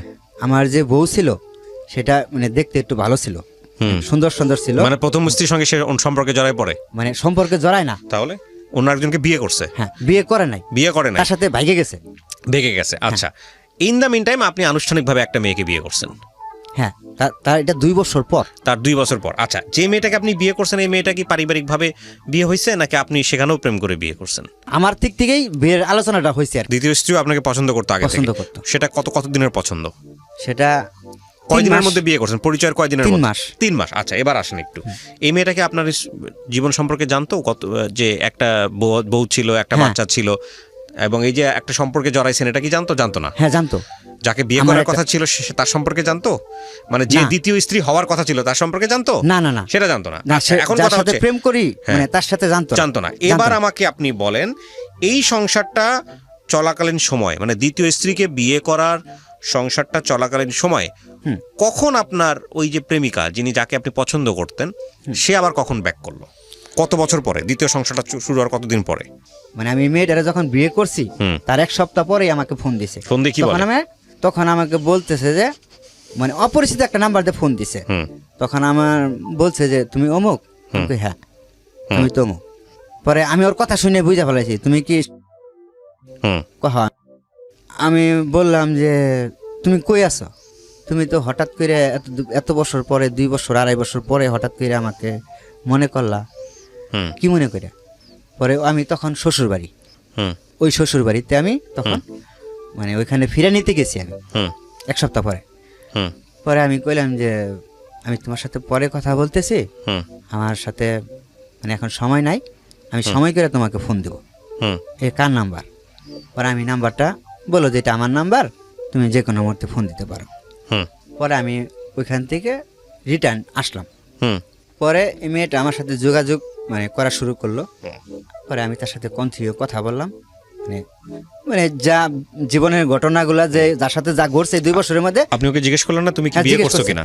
হ্যাঁ আমি জিজ্ঞেস করছি। তুমি জিজ্ঞেস করলেন না যে বিয়ে করছো কিনা? তখন কি অ্যান্সার করলো সে? পরে আমার বলছে যে আসলেও আমাকে কি যেন খাওয়াইছিল, মানে আমার কি জানি খাওয়াইয়া মানে ওর প্রতি আকৃষ্ট করছিল।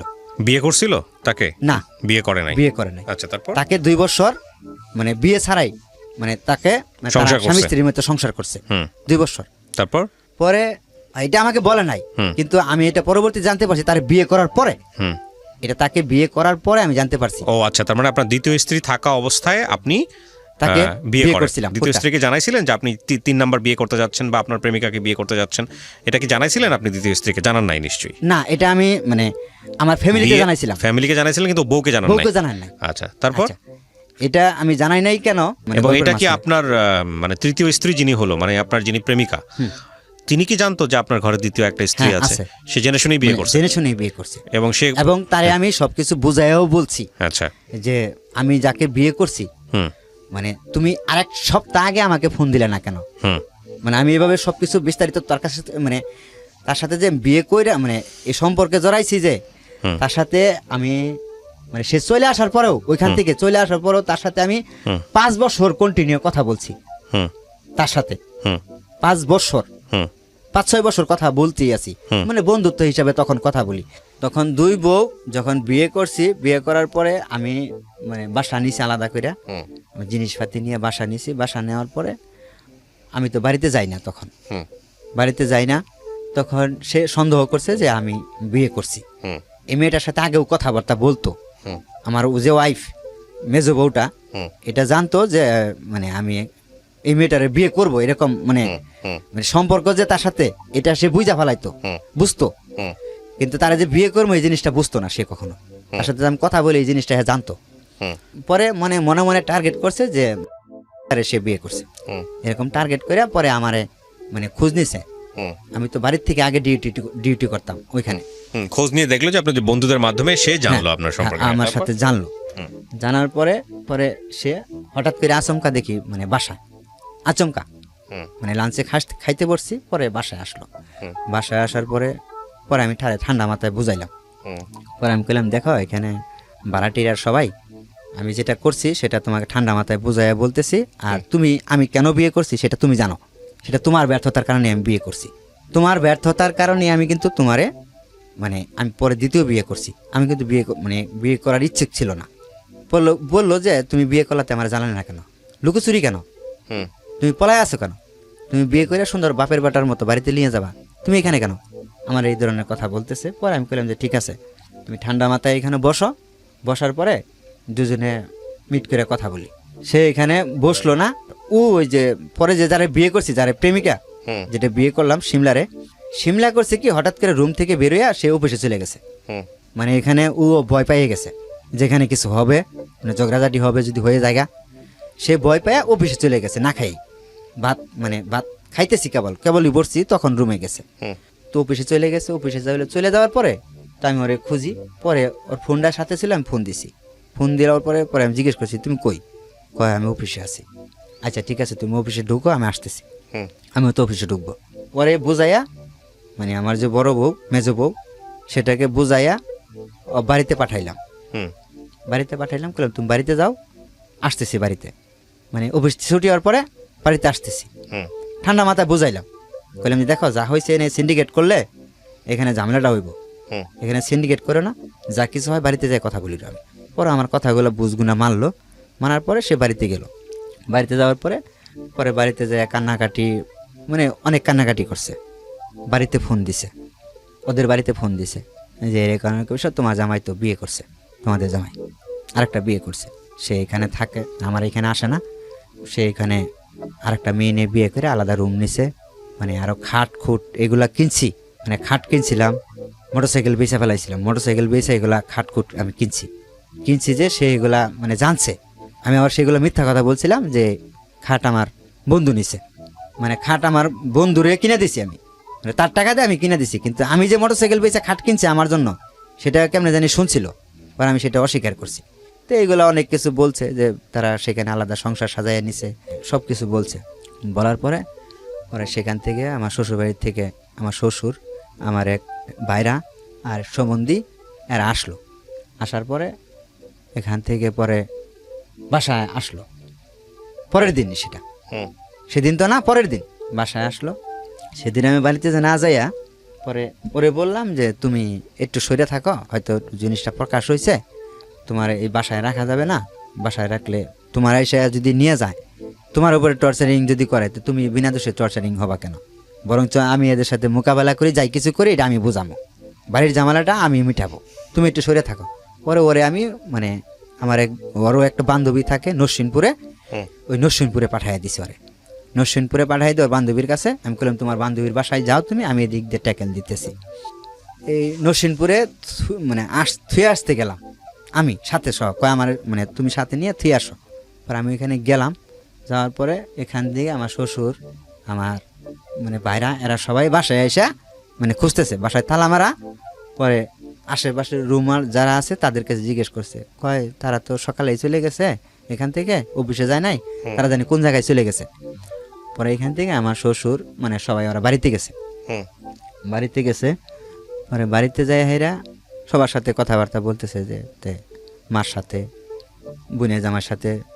বড় ভাই তো বাইরে থাকে, আমার বড় ভাই তো নাই, আমার আব্বা মারা গেছে অনেক আগেই, এই মানে দ্বিতীয় স্ত্রী বিয়ে করার পরে কিছুদিন পরেই আমার আব্বা মারা গেছে। বাবা নাই, মা আছে বাড়িতে, বোন আছে, বোন জামাই আছে, তাদের সাথে কথাবার্তা বলতেছে, মানে কথা বলতেছে। কথা বলার কালীন পরে তারা এক পর্যায়ে তাদের মেয়ে রাখবে না, এখানে নিয়ে যাবে, আপনার ছেলে বিয়ে করছে। পরে তারা আমার আগে অনেকবার ফোন করলো, যে আসো তোমার সাথে কথা বলি, তুমি বিয়ে করছো বেশ ভালো কথা, একটা না 10টা করো, সমস্যা নাই, তুমি ভাত কাপড় দিয়ে পালবা। তারা এই কথা বলতেছে, মানে আমার শ্বশুরে বলতেছে, আমার সম্বন্ধী বলতেছে, তুমি বিয়ে করছো, তুমি ভাত কাপড় দিয়ে পালতে পারলে আমার সমস্যা নাই তো। তারা এই কথা বলতেছে, তুমি বিয়ে করছো, সমস্যা নাই, তুমি আসো এখানে, তোমার সাথে মানে একটা কথা বলি। পরে আমি ওইখানে গেলাম না, আবার আমি পরে তাদের সাথে মোকাবেলা হইলাম না। পরে ওই ওরে নিয়ে যে বান্ধবীর বাসায় গেলাম, ওইখানে রাত রইলাম, ওইখানেই ওই বান্ধবীর রুমে, বান্ধবীর সহ আমি ওইখানে রইলাম। থাকার পরে আমার যে মানে বউরে আমি বারবার রিকোয়েস্ট করছি, ওরে আমি একটা কথাই বলছি, মানে আইরিনের মাও, তুমি যদি এখান থেকে চলে যাও, তুমি কিন্তু কখনো এখানে আসতে পারবে না।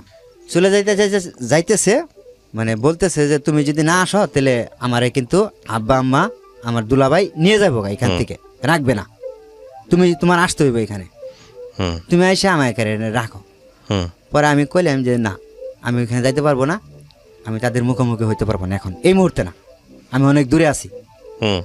তুমি বলো যে আমার জামাই বিয়ে করছে, যা কিছু করছে, আমি এখানে থাকবো।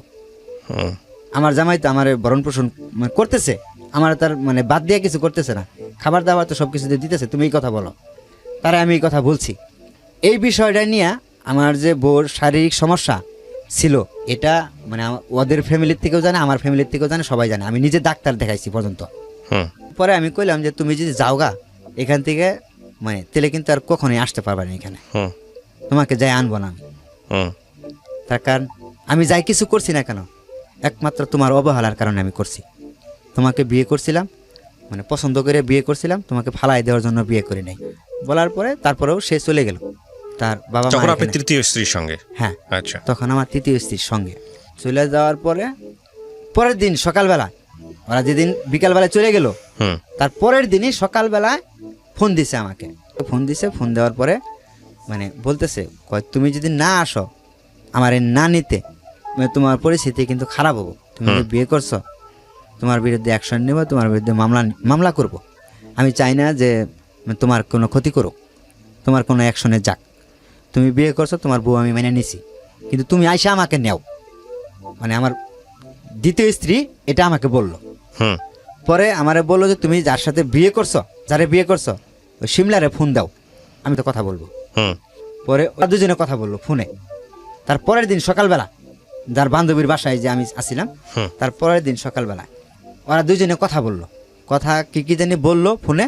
বলার পরে ও বলতেছে যে তুমি আর আনতে যাও, ও কইতেছে যে যে তুমি আমার নিতে আসো। হুম যে তুমি কি মানে ঠিকভাবে বলতেছো, ঠিক করে কথা বলতেছো, আমি আর আনতে যাব? কহ যাও তুমি। কই যাও, এটা আমি বুঝবো, তুমি যাও। আমি কই তুমি কি সুস্থ আছো? আমি এই কথাটা বলছি, তুমি কি সুস্থ আছো? হুম মানে ওরা আমি এই কথাটা বলছিলাম, বইলা বিয়ে করছি যে আইনের মাইরে আমি কখনোই মানে ছাড়তে চাই না। তোমারে বিয়ে করার পরে সে যদি তোমাকে মাইনে নিয়ে ভাত খাইতে পারে, তাহলে সে তারে আলাদা বাড়িঘর, মানে যে বাড়িতে আছে ওইখানে থাকবো, আর তোমার আলাদা বাড়িঘর করে দিব আমি। হুম এই কথাটা মানে তার সাথে আমি শেয়ার করে বিয়ে করছি তারে। পরে কয় ঠিক আছে, তুমি ওরা যাই নিয়ে আসো। তোমার ওইখানে মারে কাটে কি করে না করে এটা আমি মানে যদি তোমার নিয়ে ফাঁসায় ওইখানে, আমি তোমার ওইখান থেকে ছুটে আনবো তোমারে, এইরকম মানে এই এই আবার এই এই কথা বলতেছে। কয় তুমি বিয়ে করছো, আমি এটা মাইনে নিছি, হুম কিন্তু তুমি এখান থেকে আমার মিথ্যা কথা বললে তুমি খালি তোমার বাড়িতে নিয়ে যাও, আমি ওরে মাইনে নিম। আমি ওরে মাইনে নিয়ে যদি খাইতে পারি, তাহলে মানে আর কেউ তো সমস্যা নাই, আমার বাবা মার সমস্যার কথা থাকার কথা না। যাই হোক, কি করেছেন আপনি তারপরে? পরে ওইখান থেকে যাই হোক মানে মিথ্যা কথা বইলা আমি নিয়ে আসলাম যে আমি বিয়ে করি নাই, যা যা করছি এটা আমি ভুল করছি, এটা আমি সমাধান, মানে আমি এটা সমাধান করব, আমাদের কিছু করা লাগবে না। হুম পরে ওইখান থেকে তারপরের দিন তার সাথে করে নিয়ে আসলাম, বাচ্চার মারে নিয়ে আসলাম। বাচ্চার পরে নিয়ে আসার পরে বলতেছে যে সে আবার ও ফোন দিয়া বললো যে তুমি ওদের বাড়িতে গেছে, হুম আমার তৃতীয় স্ত্রী ওদের বাড়িতে গেছে, ওদের বাড়িতে ও বাড়িতে এসে হেরা ফোন দিছে যে তুমি আসো। আপনি এখন বর্তমানে কোন স্ত্রীর সঙ্গে আছেন? দ্বিতীয় স্ত্রী, মানে যেটা আপনার মোটামুটি দুই ফ্যামিলি থেকে জেনে শুনেই বিয়েটা হয়েছিল, তাই তো? হ্যাঁ। আচ্ছা, মানে আইরিনের মা, আইরিনের তাই তো? মা, হ্যাঁ। তৃতীয় স্ত্রীর ঘরে কি আপনার কোনো বাচ্চা কাচ্চা আছে? তৃতীয় স্ত্রী করে না, এবং তৃতীয় স্ত্রীর সঙ্গে আপনার ছাড়াছাড়ি হয়ে গেছে? সারাসারি হয়ে গেছে। ও চলে গেছে নাকি আপনি ডিভোর্স দিয়ে দিয়েছেন? ওই চলে গেছে। ওই চলে গেছে। আপনার এই ঘটনাটার পিছনে অনেক জটিলতা আছে, অনেক প্যাচ আছে। প্যাচ আছে। হ্যাঁ, অত প্যাচ দিয়ে এমন অবস্থা হবে যে রাতের বেলা লোকজনের ঘুমও হবে না। শুধু ঘুমটুমটা আমার তো মনে হয় মাথা খারাপ হয়ে 3 দিন ঘোরাঘুরি করবে যদি এই পুরো গল্পটা আমি আপনার এই প্যাচ ঘোষ জায়গা থেকে তুলে ধরতে পারতাম। আমি সেই জায়গায় যেতে চাই না, কারণ এই স্টোরিটা প্যাচের হবে, এটাই স্বাভাবিক। 3টা বিয়ে কয় বছরের মধ্যে? 2 সাল থেকে শুরু করে। হ্যাঁ, তারপর লাস্ট বিয়েটা কয় সালে? লাস্ট বিয়ে হয়েছে এই 20 সালে। আচ্ছা, তার মধ্যে সময় অনেক, 18 বছর। 2002 সাল না 20 সাল? 20 সাল। 20 সাল, 2002 থেকে 20, তার মধ্যে 3টা বিয়ে করছেন। বাচ্চা কাচ্চা কয়টা? বাচ্চা প্রথম ঘরের ঘরে একটা মেয়ে ছিল, চলে প্রথম ঘরে গেছে। একটা মেয়ে। মেয়ে তো বয়স হয়ে গেছে অনেক। মেয়েটার আমি নিয়ে আসছিলাম এখানে। আবার নিয়ে আসছেন? হ্যাঁ। মেয়েটাকে এখন আপনার জিম্মায় থাকে? মানে এখন ছিল, আবার ওই যে ঈদের পরে চলে গেছে। চলে গেছে। আপনার বাচ্চা কাচ্চা কয়জন? আপনার দায়িত্বে আছে কয়জন? আমার দায়িত্বে 2 জন আছে। 2টাই মেয়ে? না, একটা ছেলে, একটা মেয়ে। ছেলে। এটা সবই ওই আইরিনের মার? হ্যাঁ। আচ্ছা, আপনি গল্পটা কেন বলতে আসলেন আজকের এই রেডিওতে? এই যে তৃতীয় স্ত্রী যে, হ্যাঁ, এই মেয়েটা আমার সাথে এমন কিছু করছে যে আমি গল্পের মানে এই মেয়েটা আপনার সাথে যাই করুক, এই মেয়েটাকে যে করার সুযোগ আপনি দিয়েছেন বলেই করছে। হ্যাঁ, আপনি সেটা কি আমি focus সুযোগ করেন? দিছি, ঠিক আছে, কিন্তু ভুলটা কি ওই মেয়ের না আপনার? হ্যাঁ, ভুলটা কার? ভুলটা আমার। আপনি সেটাই বলেন, ভুলটা আর আমার। মানুষের দোষ ধরেন না। হ্যাঁ, ভুলটা ঠিক আছে? আমার। হ্যাঁ, কারণ কোথায় ভুল হয়েছে কেন? আপনার বলেন তো। আমার ভুল হয়েছে, আমার কপালে যেটা আসছিল আর কি, হুম। এটা যদি আমি মানে নিয়ে হ্যাঁ, খালি থাপড় দিয়ে বলতাম যে আমার কপালে যা আছে আছে, এর বেশি মানে বেশি আশা করতে যাইয়া মানে আমার মানে কপালে দুর্গটি টাইনে নিছি আমি। মানে আপনি প্রথম বিয়েটাতেই ঠিক ছিলেন, প্রথম বিয়ের পরেও প্রথম বিয়েটা নষ্ট হয়ে গেল কি কারণে এটা আমি জানি না, যদি দোষ আপনার না হয়ে থাকে আপনি সংসার করতে চাইছিলেন, ঠিক আছে চলে গেছে। হ্যাঁ আমি সংসার করতে দ্বিতীয় চাইছিলাম। বিয়েটা আপনি দেখেন, দ্বিতীয় বিয়ে পর্যন্তই আপনার ঠিক ছিল।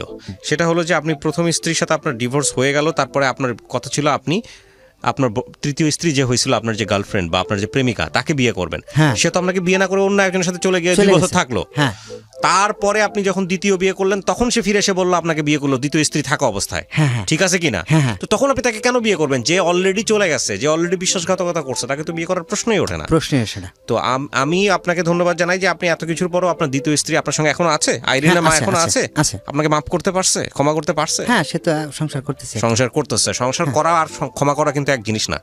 সংসার করার ক্ষমা করা কিন্তু এক জিনিস না। হ্যাঁ, সো একটু জিজ্ঞেস করে নিয়েন যে এত কিছু ভুল করছেন, এত কষ্ট দিয়েছেন, সে আসলে আপনাকে ক্ষমা করছে কিনা। তবে এটা ঠিক যে আমি জানি না মানে এই গল্প থেকে মানুষ কি শিখবে। আসলে আমাদের যে সামাজিক ব্যবস্থা, আমাদের যে সমাজের রীতিনীতি, তাতে সমাজে আপনি যে শ্রেণীরই হন না কেন, একেবারে গরিব হন আর ধনী হন, যাই হন না কেন, এই অধিক বিবাহ জিনিসটা আমাদের সমাজ পছন্দ করে না। Correct. এটা স্ত্রীরাও যেমন মেনে নিতে পারেন না, হাজব্যান্ডের জায়গা থেকেও যে অধিক বিবাহর জায়গার যে নৈতিকতার যে ব্যবহার, সেটা সে করতে পারেন না। কারণ আপনি যদি ধর্মীয় অনুসারেও যান, তাহলে ধর্মে কিন্তু এই কথাটা বলা আছে যে তুমি যদি সামর্থ্য রাখো তাহলে তুমি অধিক বিবাহ করো। তো আপনার সামর্থ্যই নাই, আপনি নুন আনতে পান্তা ফুরায়, হ্যাঁ, আপনি ব্যালেন্স করতে পারছেন না, তাহলে আপনি অধিক বিবাহে কেন যাবেন? আর সেটাও যদি হয় এই ধরনের সম্পর্ক, তাহলে আমার তো মনে হয় এই ধরনের সম্পর্ক কোনোভাবে আমাদের ধর্মও সমর্থন করে না। আমি মূল ঘটনায় তো যাইতে পারিনি যে আমার এত দ্বিতীয় কিছু স্ত্রী, পরেও আপনি মূল ঘটনায় যেতে পারেন নাই।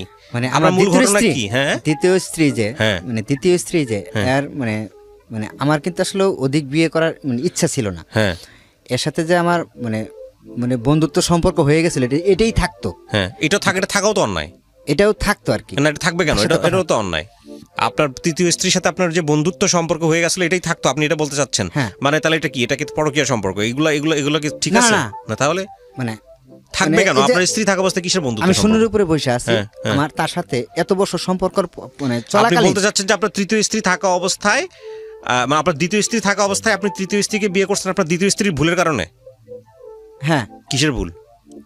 সেটা আপনি মানে শুধু বলেন কিসের ভুল? তার শারীরিক সমস্যা ছিল, তার শারীরিক সমস্যার কারণে। আপনি তাকে ডিভোর্স দিয়ে দিতেন। হ্যাঁ আমি এটা চাইনি। আপনি ডিভোর্স না আমি দিয়ে আপনি চাইনি কেন কেন? ওটা না, সম্পর্ক না, করেন? আমি সেটা চাইনি কেন, মানে আমার ওই যে দেশ গায়ে আসলে ময়মুরব্বীরা এটা হয়েছে, আমি ডিভোর্সই দিতে চাইছিলাম, হ্যাঁ, নিতেও চাইছিল, হ্যাঁ, পরে ময়মুরব্বীদের কথায় হুম, মানে বললো যে এটা আসলে মানে বাচ্চা কাচ্চা হলে ঠিক হয়ে যাব। হুম। আচ্ছা, তা আপনি ঠিক আছে, আপনি তৃতীয় বিয়ে, আপনি এটাও যদি কজ হয়ে থাকে, কারণ হয়ে থাকে যে ঠিক আছে আপনার দ্বিতীয় স্ত্রীর শারীরিক সমস্যা আছে এবং তার অনুমতি আছে আপনার তৃতীয় বিয়ে করার, ধরেন এই অবস্থা অনুমতি তো ছিলই না, তারপর ধরেন আমি ধরে নিচ্ছি অনুমতি, কিন্তু এই মেয়েটাকে আপনি বিয়ে কেন করলেন? যেই মেয়েটার সাথে আপনার বিয়ে হওয়ার কথা ছিল, সেই মেয়েটা আপনাকে ফেলে দিয়ে অন্য একজনের সাথে চলে গেল, ওই মেয়েটাকে আপনি কেন বিয়ে করলেন? এটাই তো আমার দোষ, এই জায়গাটাই আমি বারবার আসতে চাচ্ছি। এটাই আমার দোষ। কেন এই মেয়েটার আপনি প্রতি- এখন আছেন না আপনার দ্বিতীয় স্ত্রীর সঙ্গে? কত হ্যাঁ, বছর এখন যাবত আছি। আছেন? মানে কত বছর বলতে আমি এই তৃতীয় স্ত্রী গেছে কবে, ডিভোর্স দিয়েছে কবে আপনাকে? এটা দিছে ফার্স্ট লকডাউন যখন পড়ে না, ফার্স্ট লকডাউন 2020-এর কথা বলতেছেন? হ্যাঁ 20-এ। 2 বছর যাবত আপনাকে আরো বিয়ে করার পরিকল্পনা আছে? না ভবিষ্যৎ বিয়ে করার পরিকল্পনা আছে? না। তো নাই, এখন নাই কেন? এখন নাই, কারণ এখন আমার সন্তানের মুখের দিকে চাইলে সন্তানের মুখের দিকে আপনার আরো আগে থেকে চাওয়া উচিত ছিল। চাওয়া উচিত ছিল না, এটা চাইছিলাম, কিন্তু আসলে কি জীবনটা তো আমার জীবনটা চলতে গেলে আমার জীবনে কি কি প্রয়োজন ভাই, হুম। মানে সেটা আসলে মানে আমি আমার স্ত্রীর থেকে আমি পাইনি কোনোদিনও। আচ্ছা শোনেন, একটা কথা বলি, কি নাম আপনার? আমার নাম মোহাম্মদ আইনাল হক। আয়নাল, আর ডাকনাম রবিন।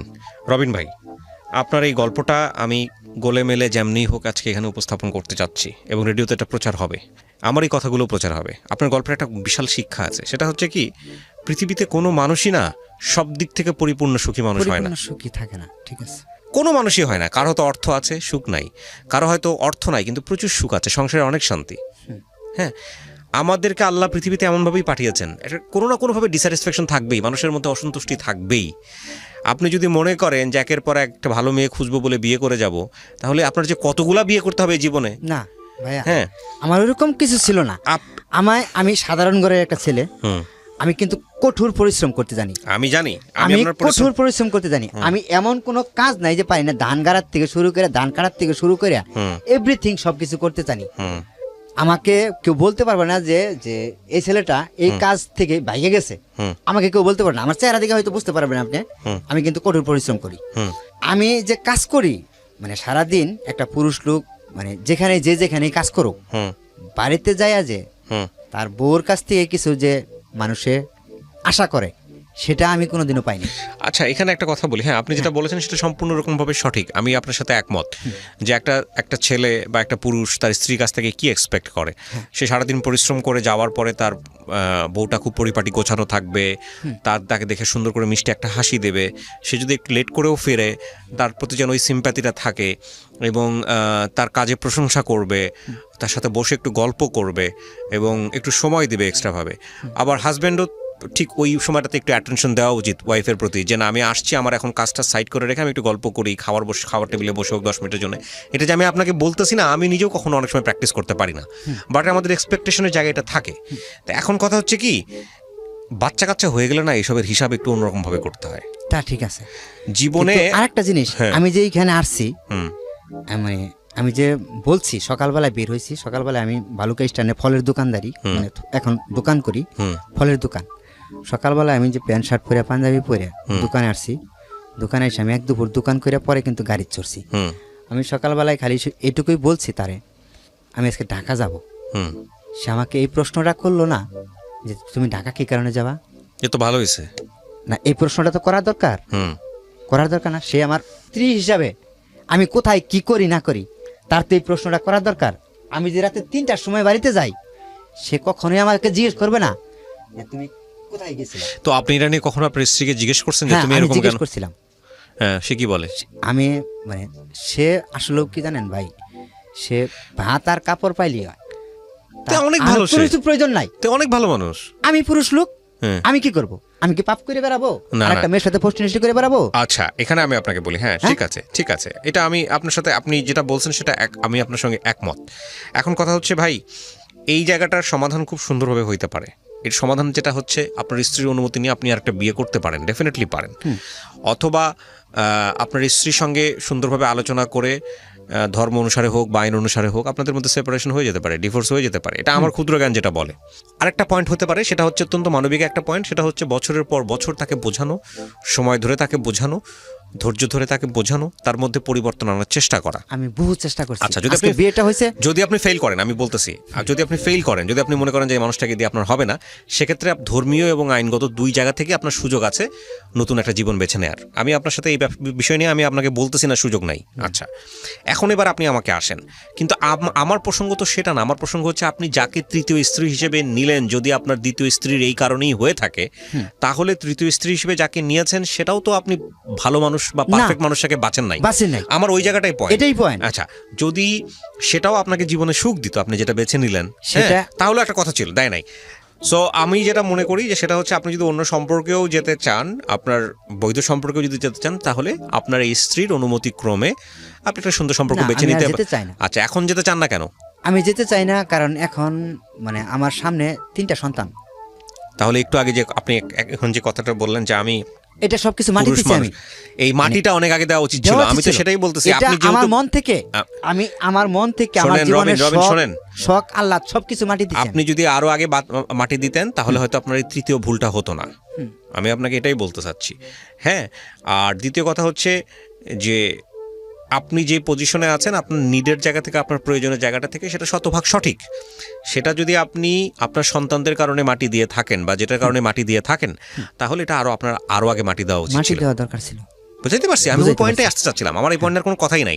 একটা যেটা হচ্ছে, বাবা মা হয়ে যাওয়ার পরে না আসলে নিজেদের এই বিষয়গুলো নিয়ে আসলে অত চিন্তা করার সুযোগ থাকে না। আমার মনে হয় সেই জায়গাটাই ফোকাস করা উচিত, যে একটা সন্তান নিয়ে আসছে দুনিয়াতে। কিন্তু আমার মানে মানে মানে ভোটার আইডি কার্ডে 35 বছর বয়স দেওয়া আছে, ওইখানে আমার বয়সটা বাড়ানো দেওয়া আছে।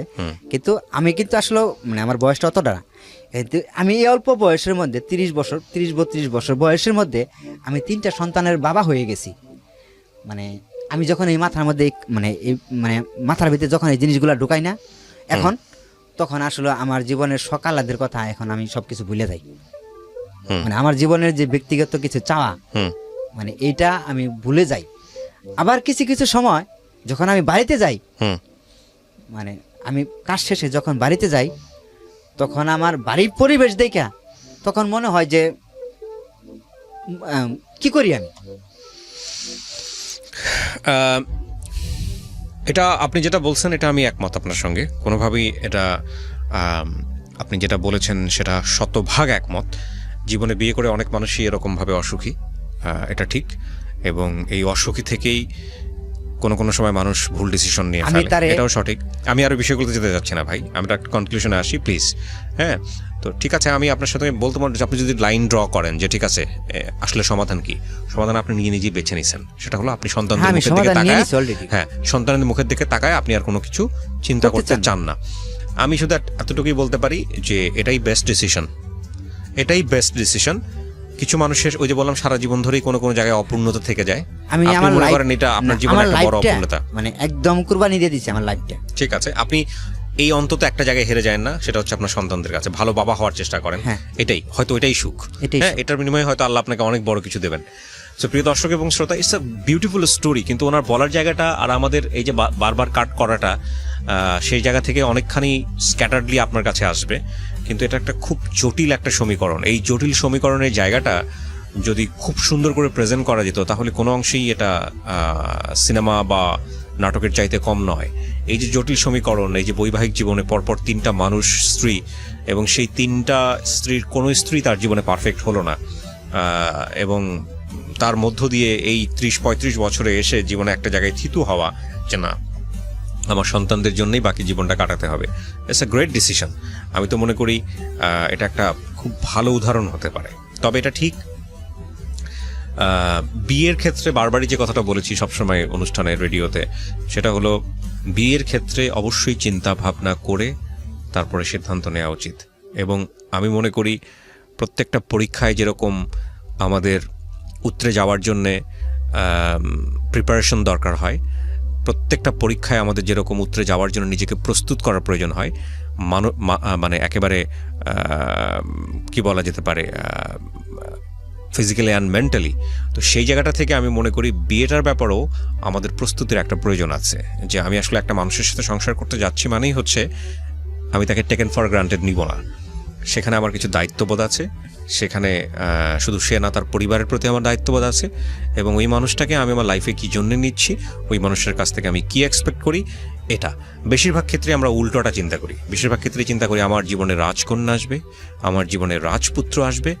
আমরা চিন্তা করি যে রাজকন্যা এসে আমার জীবনটাকে আলোকিত করে চলবে, মানে আমার কোনো দায়িত্ব আছে তার প্রতি সেটা ভুলে যাই। এবং একইভাবে রাজপুত্র এসে আমার জীবনটাকে আলোকিত করে তুলবে। তো এই বিষয়গুলো চিন্তাভাবনা থেকে, এই ফ্যান্টাসি থেকে আমাদের বের হয়ে আসতে হবে। রিয়েল লাইফ নিয়ে ভাবতে হবে যে একটা মানুষ এরকম হয়, একটা মানুষের সাথে স্টে করতে গেলে একই বাথরুম, একই ওয়াশরুম শেয়ার করতে হয়, একই বেডরুম শেয়ার করতে হয়, হ্যাঁ, অনেক কিছু শেয়ার করতে হয়, এবং এই শেয়ারিংয়ের জায়গায় অনেক কিছুই ডিসিমিলারিটিস চোখে পড়ে।